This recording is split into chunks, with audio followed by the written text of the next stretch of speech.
কোন দলের, কোন সংগঠনের, কোন রাজনৈতিক গণনার মধ্যে কোন বক্তা নয়। হাফিজুর রহমান সিদ্দিকী বাংলার জমিনের মধ্যে 20 বছর ধরে নিজের একতাবদ্ধ আল্লাহর রহমতার মেহেরবানিতে, উস্তাদ এবং মা বাবার দোয়ার ফজিলতে এ বর্তমানে বাংলার জমিনের মধ্যে নাম্বার 1 সেরা বক্তা। কথা বলেন ঠিক কিনা?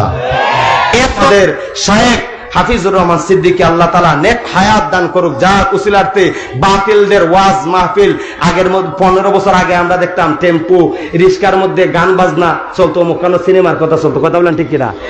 কিন্তু আজকে সেই তোফাজ্জল হোসেন বৈরবী বিভিন্ন এই বাতিল গণনার গড়ের বক্তাদের ওয়াজ সব ধ্বংস হয়ে গেছে। শুধুই মাত্র একটা হাফিজুর রহমান সিদ্দিকী, শুধুই কুয়াকাটার এক ব্যানের আলোচনা শুনে শুনে দেখবেন বাজার ঘাট গাড়ি সমস্ত কিছুর মধ্যে আলোচনা শুনে আজকে বাংলার জমিনে হাজারো হাজারো মাদ্রাসা মসজিদ এবং আল্লাহওয়ালা বেনামাজি নামাজি হয়েছে।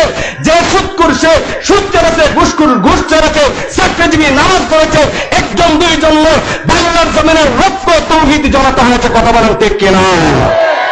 আল্লাহ তাআলা যেন এই শায়েখকে দীর্ঘ হায়াতে নেক হায়াত দান করে।